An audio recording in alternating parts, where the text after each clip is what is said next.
This is James Taylor, and you're listening to The Creative Life. The Creative Life podcast is a show created for you, the creative.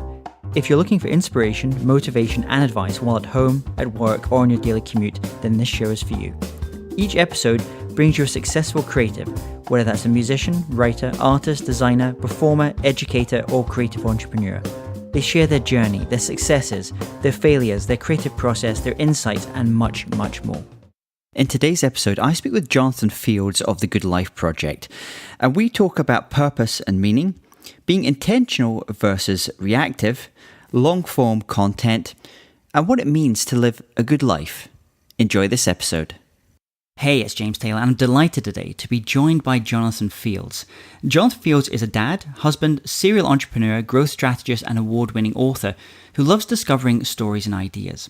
His Good Life project helps people live more meaningful, connected, and vital lives. You may have heard Jonathan's top-rated podcast or watched his video series where he regularly shares conversations with the likes of Sir Ken Robinson, Elizabeth Gilbert, and Brené Brown.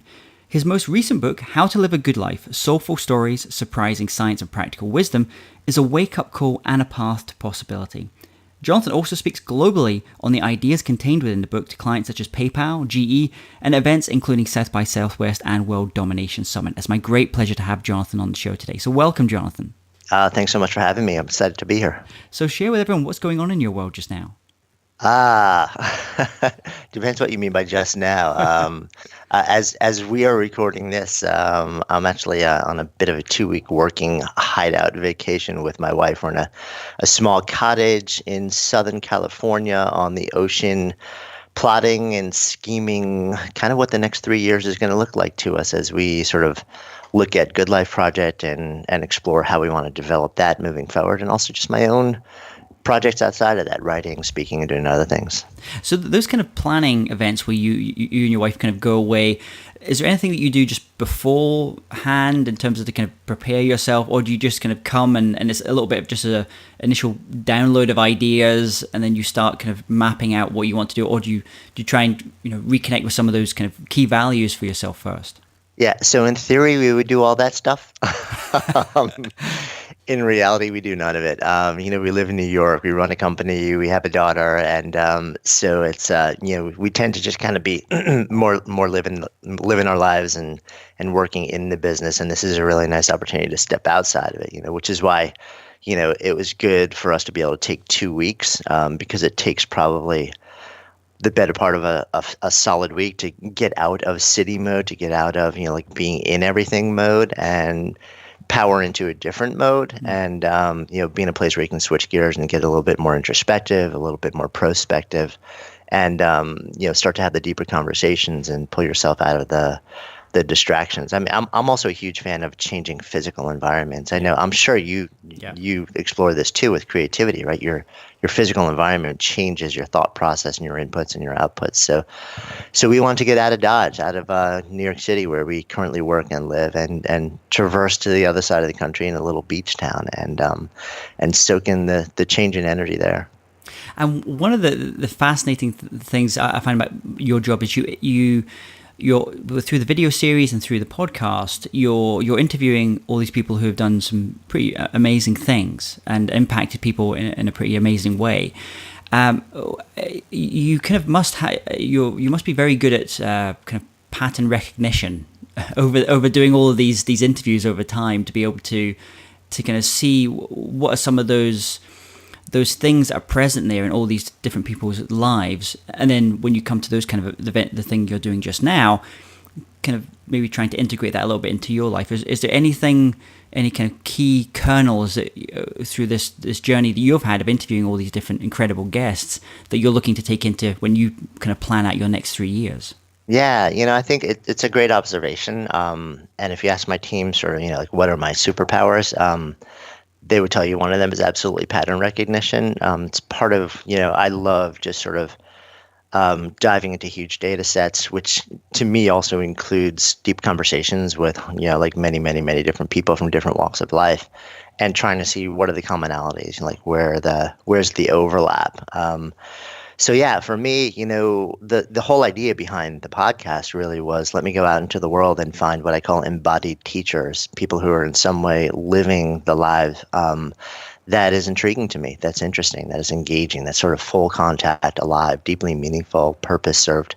And see if I can find out what's underneath that. What's the story that got them there, and what's the guiding ethos that continues to keep them there? And then, like you said, when you get a big enough data set, when you start to talk to so many different people from all walks of life, you see patterns emerge. And for me, that kind of falls into what I call three buckets: vitality, connection, and contribution. There seems to be a really strong focus in these three areas, and I'll break it down a little bit more so we know we're talking about the same thing. When I say vitality, what I'm really talking about is optimizing your state of mind and body. When I talk about connection, I'm talking about cultivating deep relationships, and when I talk about contribution, I'm talking about doing meaningful work. And that may be the thing that you're paid to do. It also may be, like something you do on the side, or it may be if you're a full-time parent, that may be your deeply meaningful creative outlet.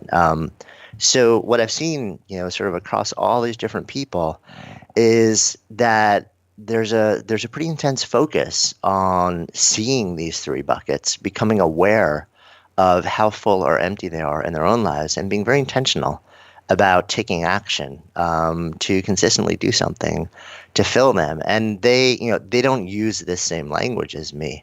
So, this is sort of my pattern overlay for the language. But in their behavior, they undertake a lot of the things that would be done to sort of fill these three buckets. And underlying that is also maybe the biggest pattern, the biggest commonality is an awareness of the state of their lives, because you can't take action to make anything happen unless you really understand where you really are, what matters to you, what doesn't matter to you, and what fills and empties the buckets. Well, one of those words you mentioned there was intention, intentionality. I'm intrigued as to, because I know you have a strong background in mindfulness as part of your kind of daily practice as well. Mm-hmm. What role, in terms of taking those ideas of vitality, connection, contribution, and I suppose having the right intention in terms of how you pursue them, those goals, because I can imagine it'd be quite easy when you're kind of setting big strategies and setting goals to kind of really focus head down on those things and maybe lose some of those kind of three key kind of pillars that you mentioned too, because you're just so focused on the thing. So what role does intentionality play in achieving those? That's a great question. And so let me address it on two levels maybe. One is the difference between being intentional and reactive. The vast majority of people tend to live their lives reactively, not intentionally. And what I mean by that is you wake up first thing in the morning, and the majority of people right now sleep with a smart device next to their bed. Something like a third of people will actually check it during the night. And then when they wake up, the first thing that they do is actually check the device. When you do that, what you do is you're immediately surrendering the entire rest of your day to the agendas of other people or other news sources or other, every time you check something else, and you're setting yourself up to react from the moment you open your eyes to the moment that you close your eyes. And that can lead you to the feeling of being maniacally busy all day long, checking things off a to-do list. But they're very often things that don't really move the needle in your own life in a meaningful way. They don't deepen, your most meaningful relationships. They don't allow you to contribute in a meaningful way to the world, and do really good work. And they don't in some way help you optimize your vitality. You're just checking things off a box that doesn't matter to you. So the first level of sort of, the intentionality exploration is understanding the difference between being reactive and being intentional, and understanding that most of us have defaulted to a largely reactive state in our lives, and starting to say, well, what would happen if I just made some really simple changes in my behavior so that I first became aware of how reactive I really am being. And then I started to be more intentional, and I started to choose rather than react. And what happens from that point is sort of like the second part, which is once you become more intentional, you start to realize, well, I want to understand what to say yes or no to, but I'm really struggling. Like I'm having trouble making decisions. And a lot of folks will then hit a point where you're like, well, it's because I don't know what I want to do. And that may well be true, but the deeper issue is actually not that you don't know what you want to do, but you don't know who you are and what matters to you. And so to me, spending some time just on self-discovery and cultivating self-knowledge is really the bigger unlock key for intentionality, because then once you become like aware of the fact that you want to be less reactive and more intentional, then you also need to actually know yourself well enough to understand clearly why you would say yes or no to something. And so to me, that's sort of the way that I look at the whole exploration around intentional, being intentional. But that thing you just spoke about there, about that idea of self-discovery being the kind of key to unlocking all those things, I think is such an important thing, because you hear us all the time. I think this is a real challenge that a lot of very creative people have, where you have all these ideas and interests, and they're kind of all pulling at you in one way or the other. And there's a danger, I guess, to jump on one thing and then immediately jump to another. And I guess that kind of brings in that kind of reactive side as well. When you've been doing all these interviews, I heard you talk the other day about this, which I thought was really interesting. That as you've done all of these interviews now with these incredible authors and speakers and writers, and one of the things that came out of that was you saw this repeating of the hero's journey, going through their interviews. And I wonder, with something like the hero's journey with these people that you spoke to, how much of those big things were a result of an intentionality to do a particular path in life, and how much you think was it was just reacting to opportunities, to circumstances, and being flexible there?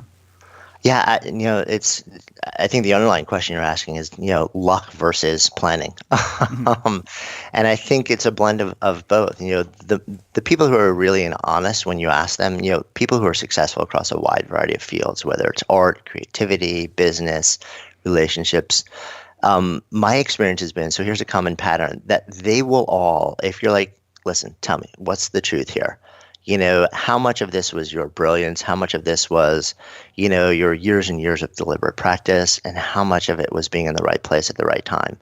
And pretty much to the one, they'll tell you, yes, practice matters. Yes, a certain amount of gift matters. Yes, being intentional and building the practice matters. And there's a certain amount of fortune that's involved in all of this. Who you were born to, when you were born, where you were born, like the places that you are. Now, can we affect that? Sure. The more, and this is, I think, what we see in the creative world, is that when you look at the most iconic people in any creative field, as a general rule, they're not the ones who have spent the greatest amount of time on the fewest pieces of work. They're the ones who have been the most prolific and iterated over and over and over and over and over. And part of that is that gives you the ability to cultivate your craft on a radically different level than other people around you. But part of it is also, it just means that you have more opportunities to be in the right place at the right time, and like have all of the, have the stars align.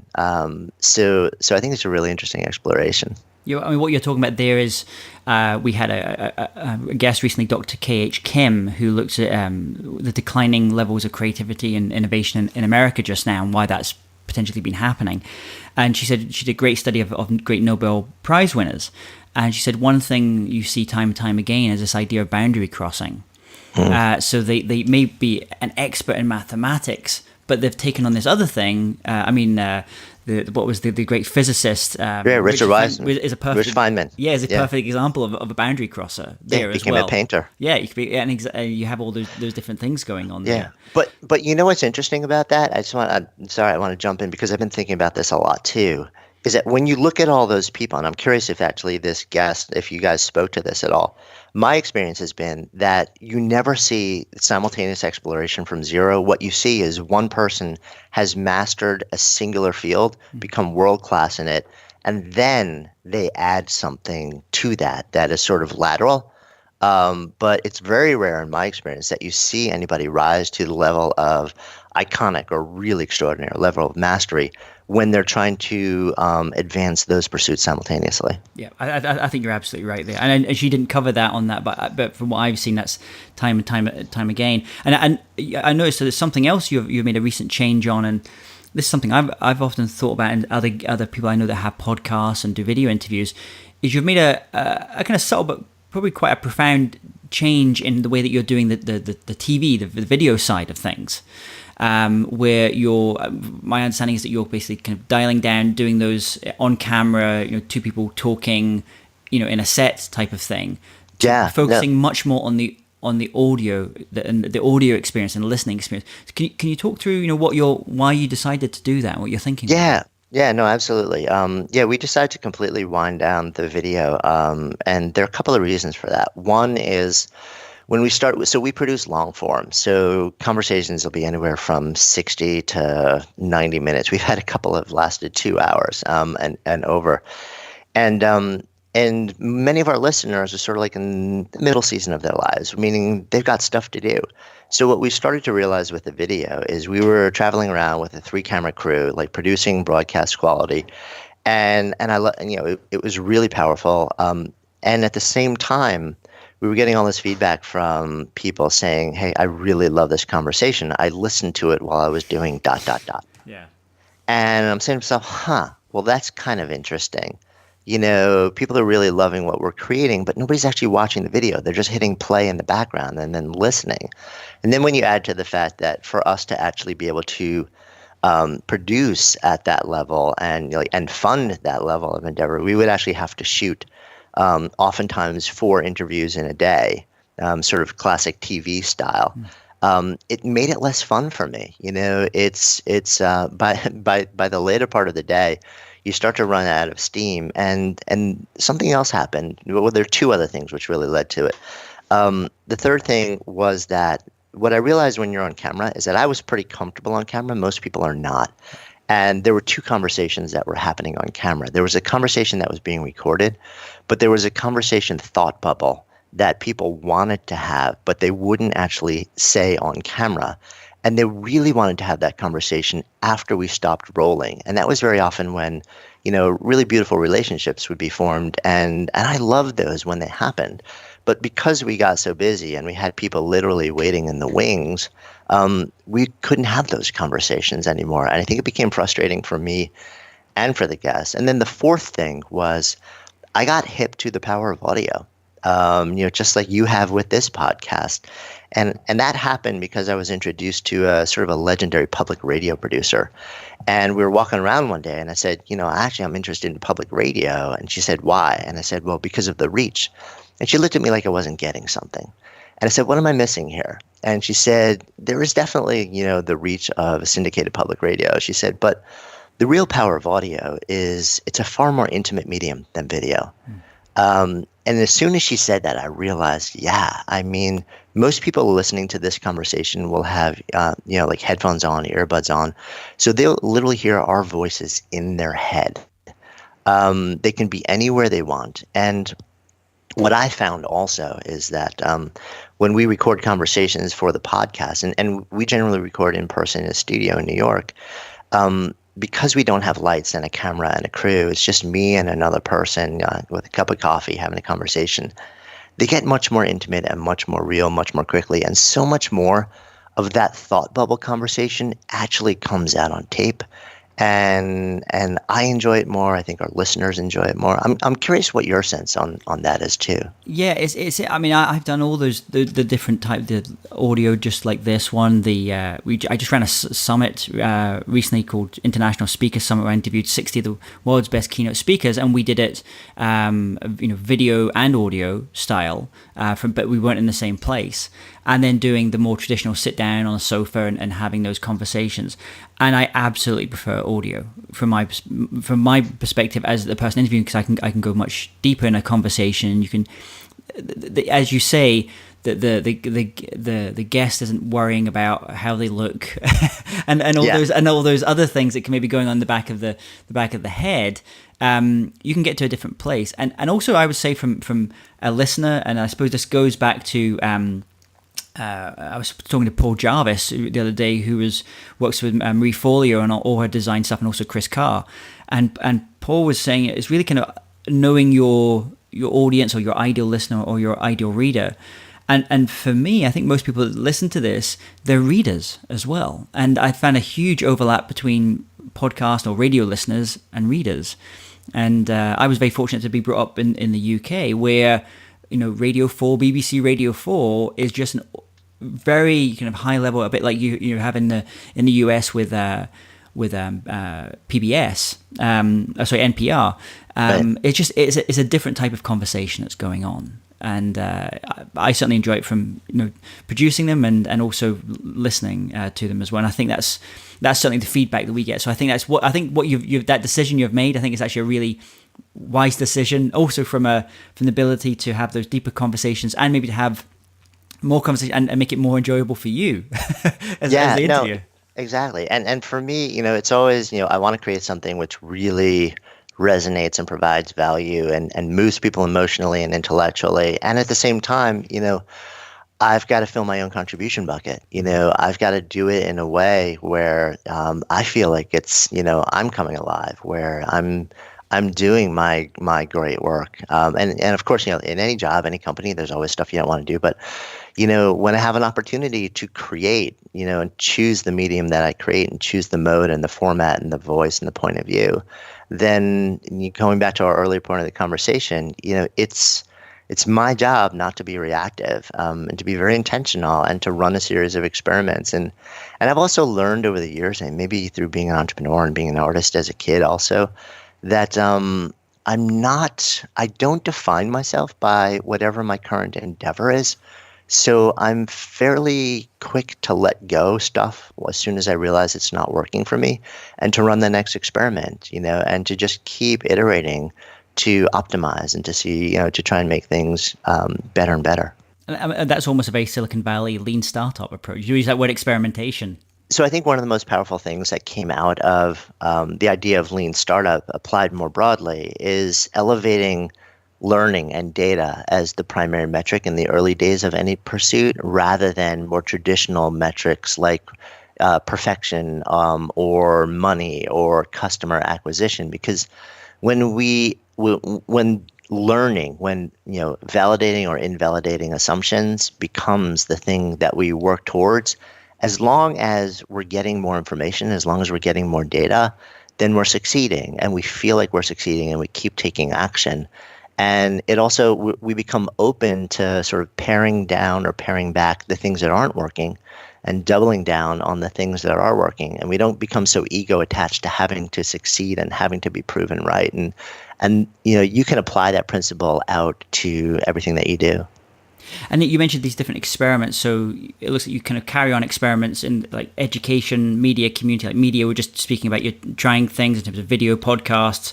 Education, I know you have some great course as well. With the community part, you put together this event, which I guess also fulfills that thing you mentioned earlier about going deeper with your learning, which is the Good Life Project Camp, which is to kind of help bring part of your community together.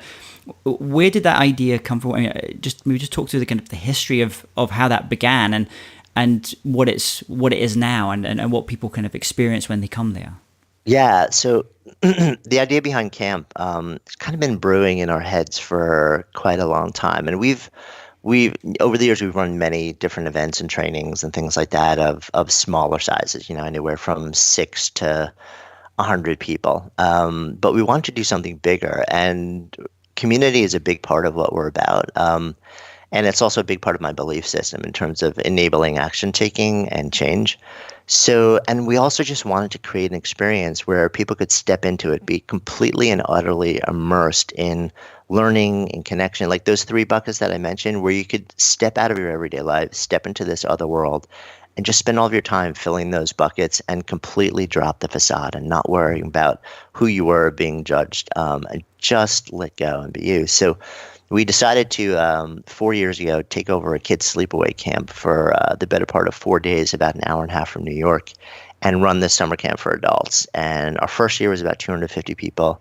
And it's grown so that this year we actually sold out. We're, I think, even oversold. And we're at about 400 people now.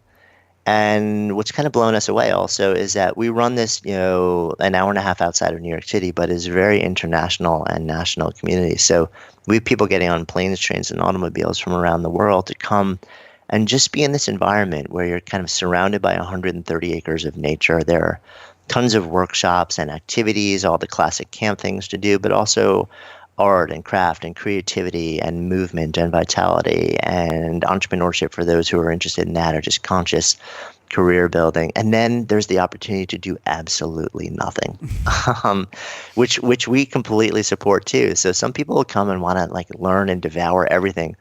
Other people will come and just want to be in community, who see the world like them, who share their ethos, and hang out on the lawn and play frisbee and talk and have like those conversations that take you deep into the wee hours of the morning that most of us kind of figured we left behind as kids.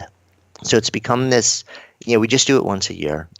People are asking us to do it more than that or do it in different parts of the world. But right now we're kind of just focused on really creating a powerful experience this once a year. And it's kind of magical. That's where it came from. And that's what it is right now. And, as we're in this visioning process that we sort of open the conversation with, we're probably going to take a look at that too and say, okay, so where do we want this to go? What is the future of that? There is something just so transformative about kind of retreats and camps like that. I guess it's that, and I know you speak a lot as well, kind of keynote speaking to organizations, and there's obviously something that can happen if you're a great keynote speaker up there with the audience, but you always kind of left feeling a little bit like, okay, you've kind of given the ideas, maybe you've inspired people to make a change, but you kind of want to go deeper with it, and those retreats. And I don't know if you're found this as well. Initially, the retreats we run is, at first I thought it would be all about the main person, the main, the name or the teacher, the main person that was there. And actually, it's become much more about the community than anything else, and what they do and how they end up communicating with each other and holding each other accountable after they've left the retreat. Yeah, no, we've seen the exact same thing. Except I'm being an introvert also.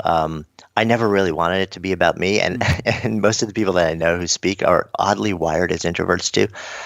One of the we got hip to that same thing very early, also, that it really is about, our job is to establish a clear ethos, to create a safe container, and to make it okay for people to come, and no matter what your social orientation, to feel like, I'll be okay here, to create a certain amount of, like social prompts and interactions and planned activities that let people feel at ease very quickly. And after that, the magic happens from within the community. So at this point, the vast majority of people sign up from camp. Actually, probably this year, everybody signed up for camp. We sold out without ever announcing a speaker or a workshop.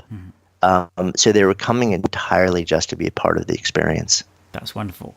And I'm sure at that event, people have lots of light bulb moments in their own lives, lots of insights as well.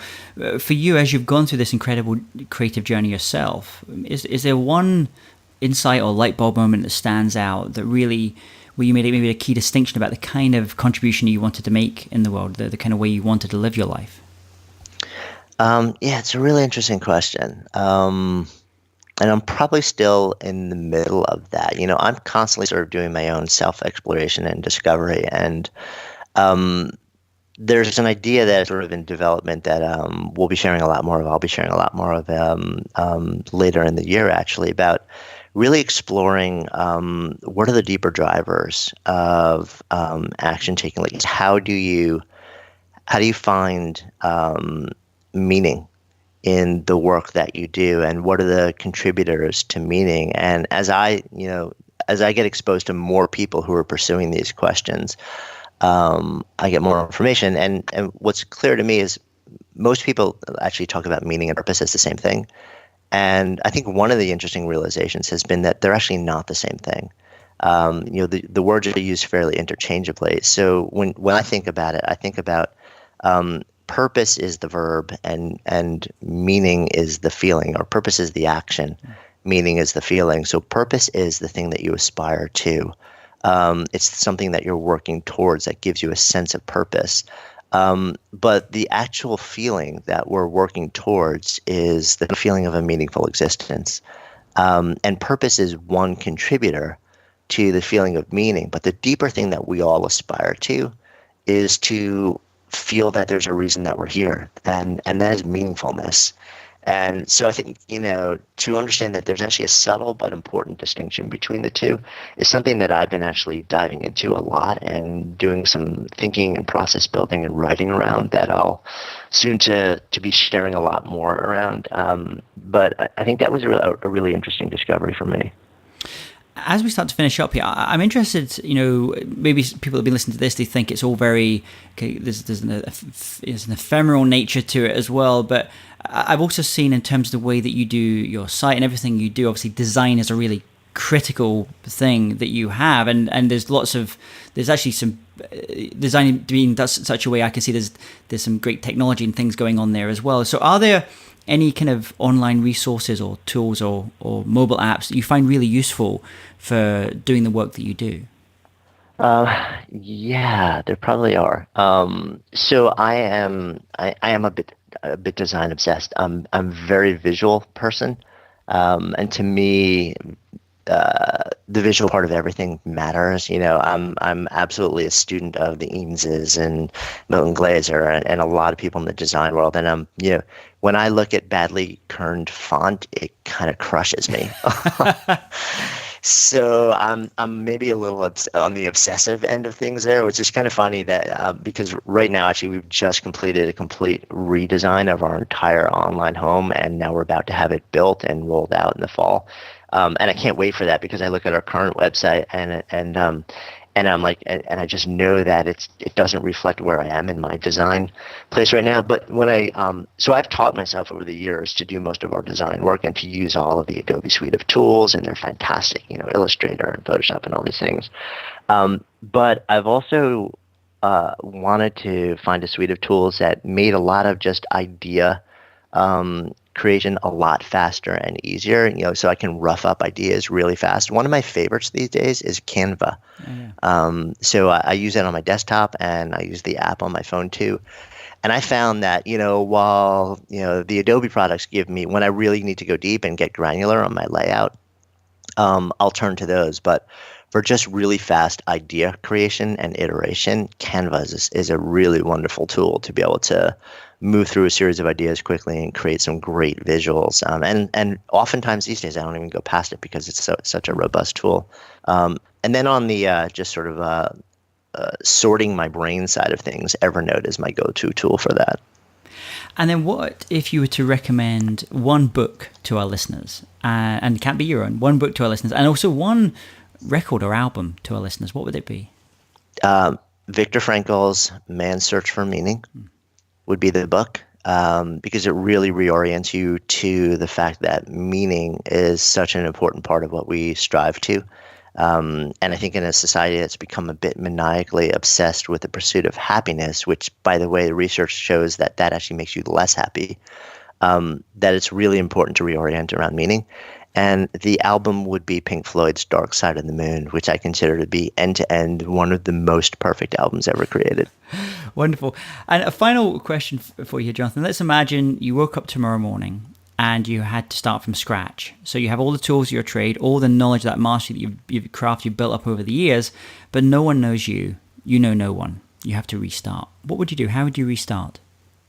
So I'm going to give you a two-phase answer, because phase one, I'm assuming part of this is also that I have no money in the bank and I have to make it really quickly. Yep. Okay. So for me, one of the non-public superpowers that I've cultivated over a lot of years is copywriting, response-driven copywriting. So I can look at a great product or service and understand how to tell the story of it and turn that into written words in a way that will move people to buy it. And so what I would probably do, just as a jumpstart for me, was spend a couple of days searching the web for products and services that I believed really made a difference in people's lives, but were being horribly marketed and where the copy and the storytelling was terrible. And I would reach out to those people and say, I'm a master copywriter, and I will completely rewrite everything. And either in exchange for a percentage of the bump in sales over the next 30 days or set me up as an affiliate. And I'll do this on a page and generate my own traffic around that, or in exchange for a fee. I would do it on spec because I needed to hit the ground running, even though I know spec in the creative world, there are issues there. If I had to make money fast, I have complete faith in my skills and ability to do that. That would not be my long game, though. That would be my let's get money coming in quickly because I have this unusual skill. My long game would then be to probably rebuild what I have now to a certain extent. Which you started, you built, I believe you started on the course, the education side first. And then you started adding the media, and I think that actually probably people, I always think it's that like an iceberg. People just see the top part, the top that is out of the water, but they don't see all the everything that's underneath. And I'm guessing there's a lot that's going on underneath the waters. There definitely is, and you're right in that we did start the education side first, and we did that because I knew I wanted to produce video at a very high level, and it would cost us a serious amount of money. So we needed to start the revenue coming in before we actually started creating media, so that I could come out of the gates producing at a level that would really sort of set the bar for the particular market at that moment in time. And there is a lot happening under the hood right now. We're in the process, as I said, we've been in a sort of deep visioning state, and there's a whole bunch of really fun, exciting, interesting stuff that's about to roll out over the next 6 months and even year and a half that will see some really cool and interesting sort of next level service, brand reorientation, storytelling. So I'm excited to start to bring that to the world. And also, I love doing the podcast. I think it's just that, as I'm sure you have so much fun doing these conversations yourself. It's something that thankfully people resonate with, and it provides value, and it's become a real center of the business side of things too. So on that note, where should people go to learn more about the podcast, to be able to maybe learn about some of these products and programs, events that you have happening? Where should they be heading? Yeah, so the podcast is iTunes, any Android app, Overcast, pretty much anywhere that you can find podcasts. Just look for Good Life Project. And for more information about camp and the all the other stuff, goodlifeproject.com is sort of our one home base online. Well, Jonathan, it's been an absolute pleasure speaking to you today. I hope you have a wonderful time in Southern California, visioning and setting out the next 3 years. I know it's going to be some very exciting things are going to be coming down the line. So thanks for coming on today. Yeah, thanks so much for having me. I really enjoyed it. Hey, James Taylor here again. And if you're interested in living a more creative life, then I'd love to invite you to join me as I share some of the most successful strategies and techniques that high-performing creatives use. I put them all together in a free downloadable ebook that you can get by going to jamestaylor.me. That's jamestaylor.me to get your free downloadable ebook on creativity.